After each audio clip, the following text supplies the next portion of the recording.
Buenos días a todos, bienvenidos a la clase número 5 del curso de nutrición deportiva. En el día de hoy vamos a ver las enfermedades crónicas no transmisibles. También vamos a ver digamos, qué es la celiaquía y qué es la alimentación, por ejemplo, vegetariana, vegana y alimentación, digamos, con algunas particularidades en paciente que tiene cáncer. Por ejemplo, vamos a ver. Esto va a ser una breve introducción, digamos, para que tengan en cuenta que no siempre vamos a tener un deportista completamente sano sin ningún tipo de patología. Va a haber patologías y para que tengan ciertos recaudos, ciertas nociones básicas y generales sobre estas patologías que les mencioné. Comenzamos.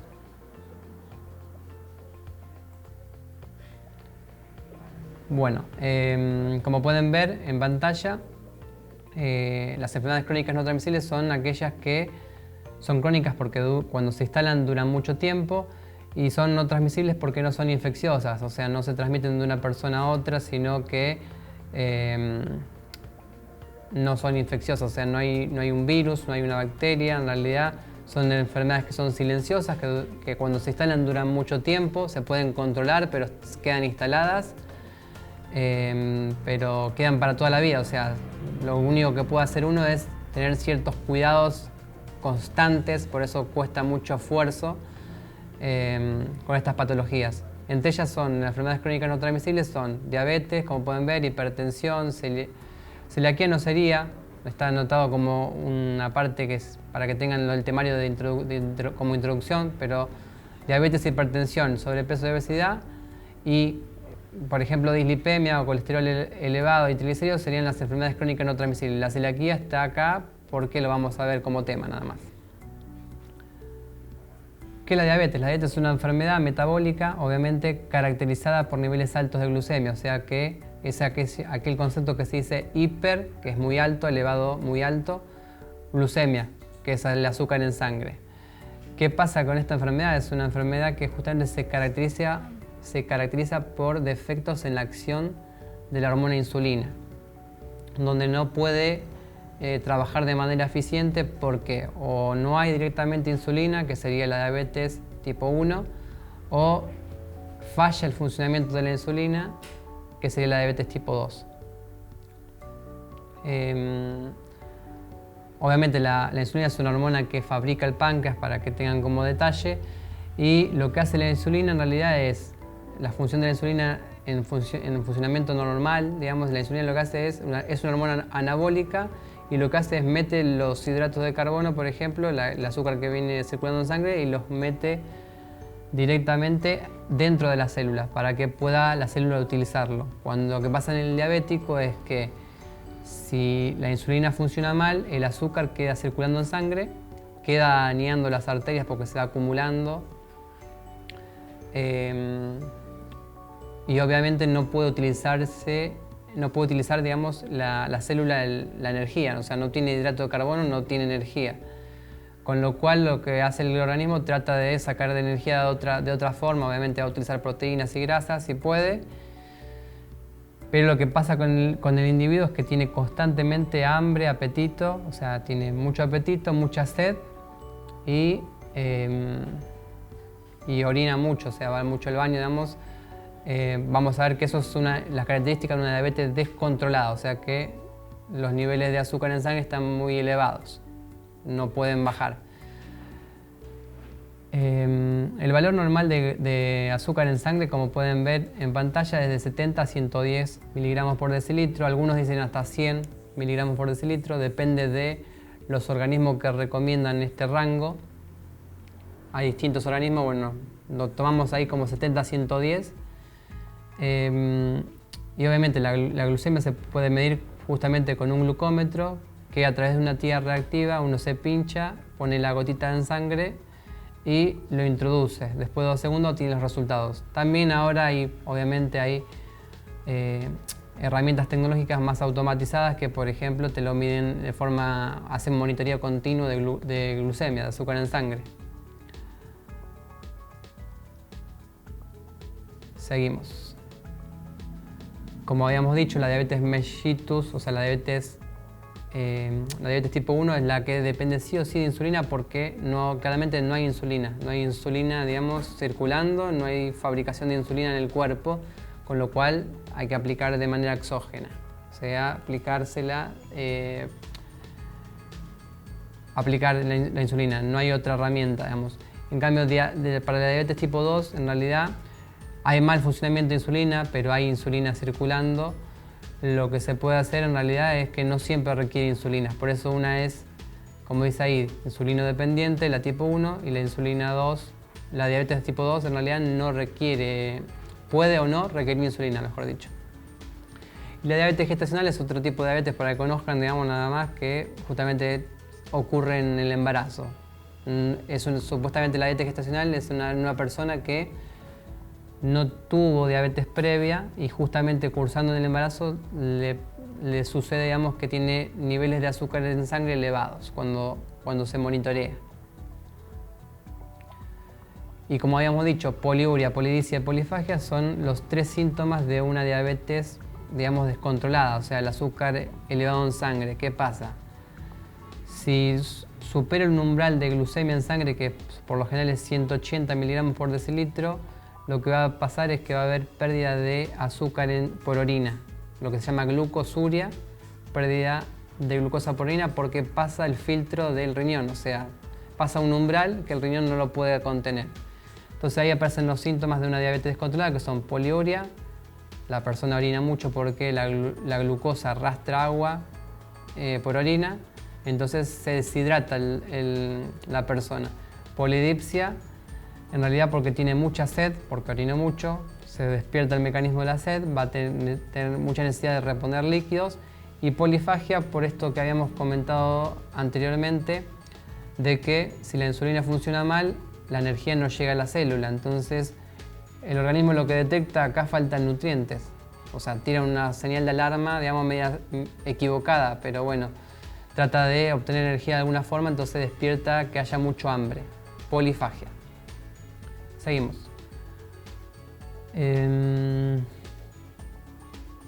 Como habíamos dicho, bueno, hay deshidratación.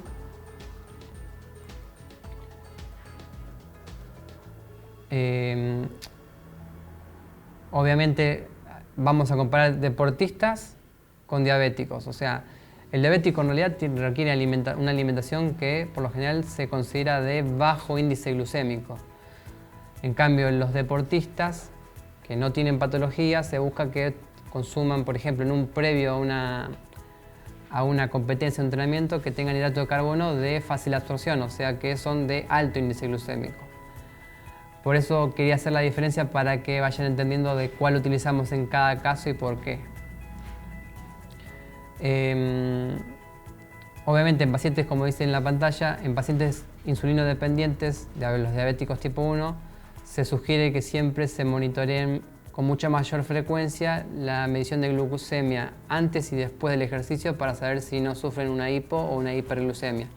Hipoglucemia significa que el azúcar en sangre está menor a 70 miligramos por decilitro, hay riesgo de que la persona, digamos, se desmaye, o sea, por el tema de que se maree, vas a sentir mareos porque obviamente no llega hidrato de carbono al cerebro y el azúcar está muy elevado, muy bajo en sangre, eso es una hipoglucemia. Y una hiperglucemia es cuando está muy elevado en sangre, por encima, dependiendo de cuándo se mide, ¿no? La hiperglucemia depende también si comimos o no comimos alimentos.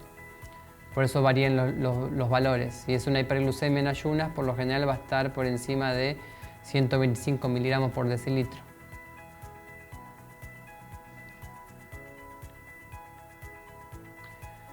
Bueno, acá vamos a empezar a ver un poquito más de alimentos saludables para una persona diabética. ¿Qué alimentos se tratan de evitar en el paciente diabético? Aquellos que tienen mucha cantidad de azúcar, o sea, que van a tener, o sea, tienen ya de por sí, si tienen mucha cantidad de azúcar, tienen un alimento que tiene alto índice glucémico porque se absorbe fácil el azúcar. Habíamos dicho que es un disacárido, un azúcar simple.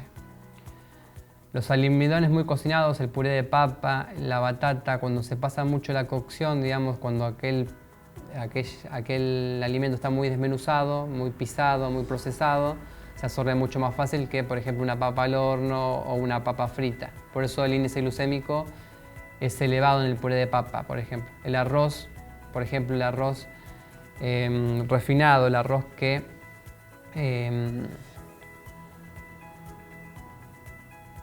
digamos que o sea, que se desgrana todo, también se absorbe muy fácil.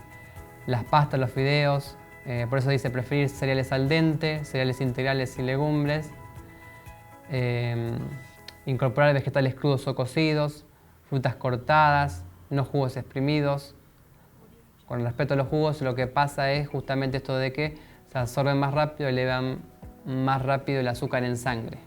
O sea que son de alto índice glucémico. Todo lo que sea un jugo, que es un líquido, una bebida deportiva podría ser también, tiene azúcar. Y los lácteos descremados y carnes magras. Se aconsejan que sí.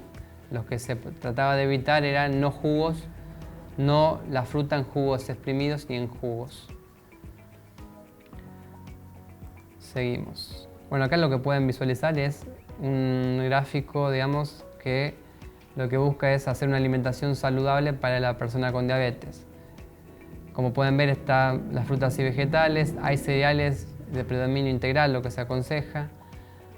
Muy poco bajo contenido de lo que serían los dulces, los hidratos de carbono simple, o sea, aquellos que son muy ricos, helados, productos de panadería, productos de pastelería, tortas, galletitas rellenas, todo eso, en realidad darían lo que marco acá como menos cantidad, los embutidos, las carnes grasas. Después todo lo demás está permitido, nada más que tiene distinto predominio en el plato, digamos, en toda la alimentación del día. Obviamente la gráfica de la alimentación diaria que estuvimos viendo de Argentina sirve para la persona con diabetes. Lo único que se hace en diabetes a veces se ajusta un poco los contenidos de hidratos según lo que la persona que tenemos adelante. Obviamente el edulcorante se aconseja para tratar de suplantar el uso de azúcar, solamente uso limitado, solamente para no usar alguna infusión, algo. No sería lo más recomendable estar constantemente adaptando el paladar al edulcorante, ¿no? Pero sí se puede utilizar. Seguimos. Acá, como pueden ver, bueno, dice evitar gaseosas, jugos comerciales, habíamos dicho que son de alto índice glucémico, los dulces, las golosinas, las galletitas, todo alimento que tiene mucha cantidad de azúcar, o podría tener miel también, que también es un hidrato de carbono simple, que se absorbe rápido. Y después, bueno, lo que se aconseja en una alimentación para una persona con diabetes es incorporar frutas y vegetales, legumbres, cereales integrales, elegir como bebida principal el agua o soda, sería lo más saludable, y incluir grasas buenas para la salud, que es principalmente para la salud cardiovascular, o sea, la palta, las semillas, los frutos secos, los pescados, el aceite de oliva. Seguimos. Bueno, la hipertensión es una enfermedad arterial, obviamente que es otra que se caracteriza por elevada presión arterial, suele ser silenciosa, suele ser no dar síntomas, o sea, es asintomática. Por lo general es mejor, digamos, hacer el monitoreo, digamos, de control cada tanto de la presión arterial y no esperar que aparezcan los síntomas. Ya cuando aparecen los síntomas, por lo general es cuando ya hay una enfermedad instalada o pasa algo más grave. Obviamente la presión elevada en sangre lo que puede afectar es al corazón, al riñón, al cerebro. Por eso dice que puede causar infartos o ACV. Obviamente tenemos que evaluar todo el contexto de esa persona, digamos, que tiene hipertensión, porque puede tener algún otro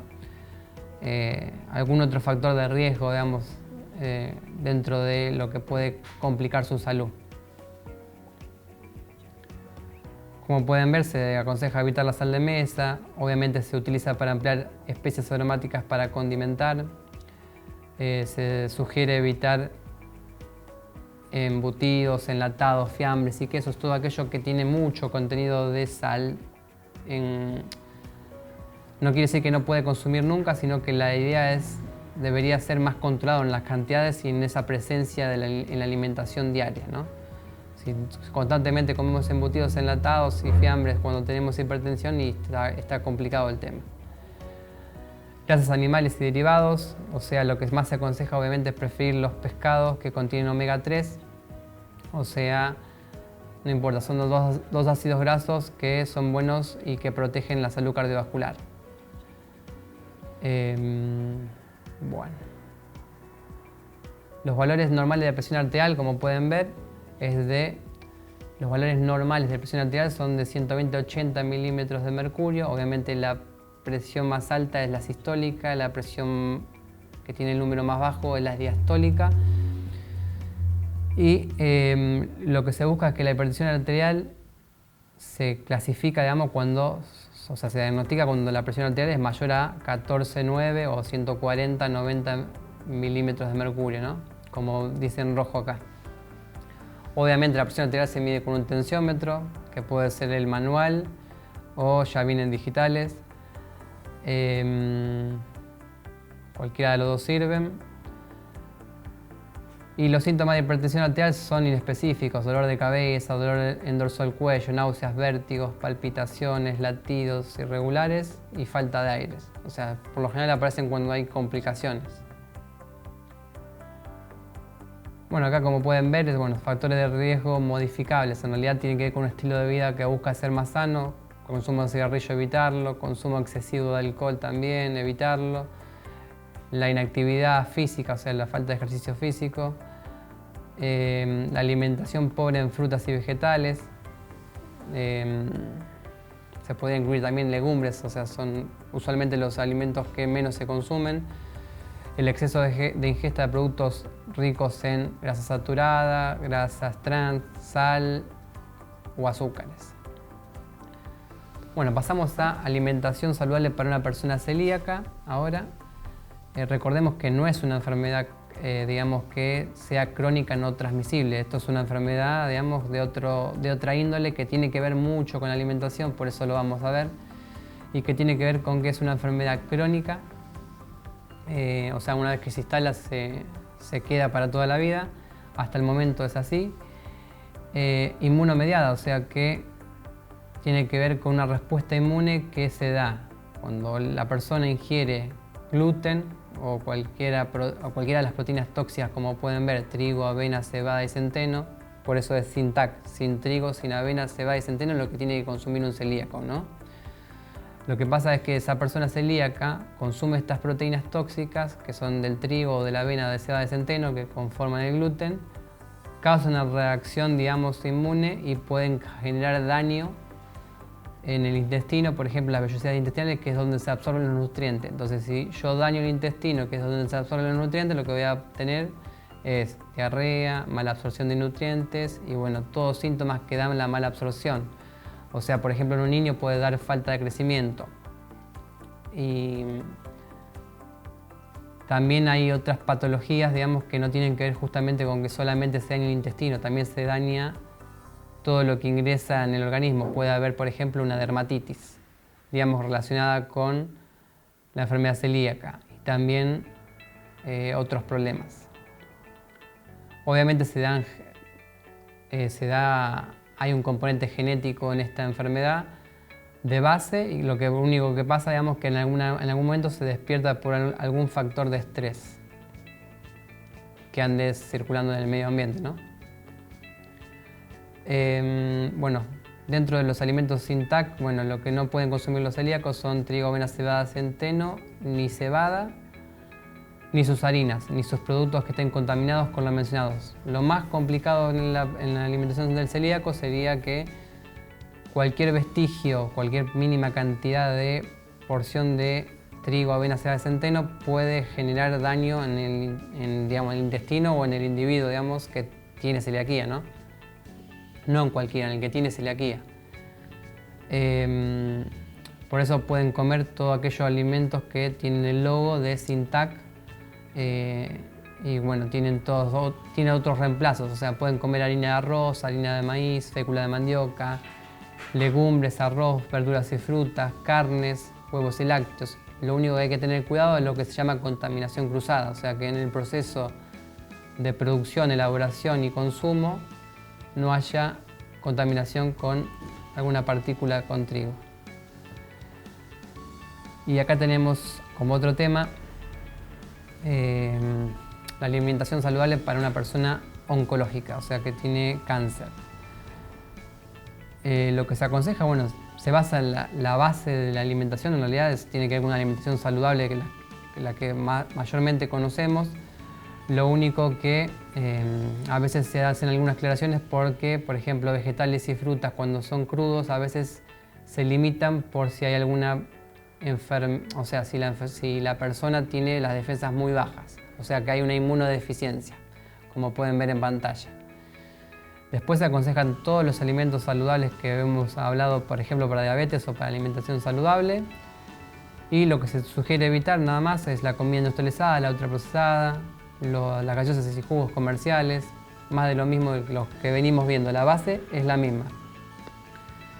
Y por último, vamos a ver el último temita de hoy, es la clasificación de las dietas de origen vegetal, o sea, de aquellos que llevan alimentación vegetariana o vegana. Obviamente el vegano es aquella persona que no consume ningún tipo de alimento de origen animal, ya sea, digamos, tampoco consume ni huevo ni leche, que son derivados del animal, ¿no? No consume ninguno porque sostiene, digamos, que habría sufrimiento animal en algún proceso, digamos, de obtener, por ejemplo, los huevos o la leche o el yogur. No solamente tiene que ver con la muerte del animal. Y después, bueno, hay otros patrones que son el ovo vegetariano, que consume huevos y alimento de origen vegetal, el lácteo, que consume leche y yogur y no huevos, pero sí vegetales. Hay distintos patrones. El ovo lacto, que incluye todo menos carnes en general, o sea, incluye huevo, leche, queso, yogur.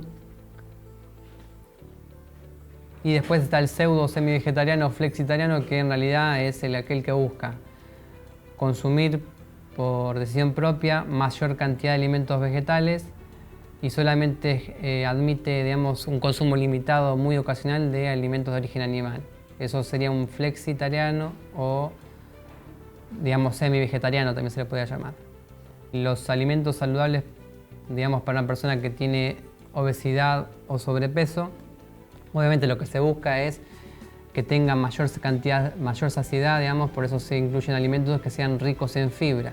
Ahí entran vegetales, frutas, legumbres, cereales integrales, carnes magras, que no es que no sean recomendadas carnes magras, o sea, con menor contenido graso, lácteos descremados y, bueno, como bebida principal siempre se aconseja lo más saludable es el agua o soda como bebida principal y si no alguna bebida con edulcorante, con uso lo más limitado posible para no estar constantemente adaptando a esto del sabor dulce. El edulcorante es un estimulante del sabor dulce en el sentido de que resalta el sabor dulce, con lo cual con el tiempo podemos acostumbrarnos, se ha visto que la persona se acostumbra a consumir más alimentos dulces, entonces sería como algo contraproducente. Por eso se dice limitado, solamente para endulzar algo ocasionalmente en reemplazo del azúcar, si se desea para perder peso, ¿no?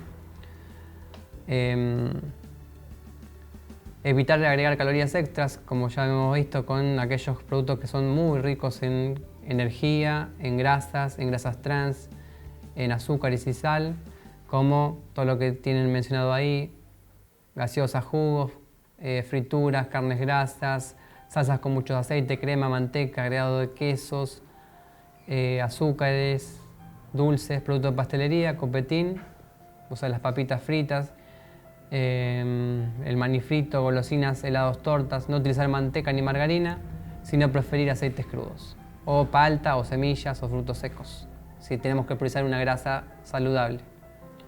Bueno, eso es todo lo que hemos visto en el día de hoy. Hemos finalizado la clase número 5. Saludos a todos y cualquier duda me pueden consultar por mensajería interna o también por videoconferencias Zoom los días que nos encontramos para corregir los trabajos prácticos. Saludos, buena semana.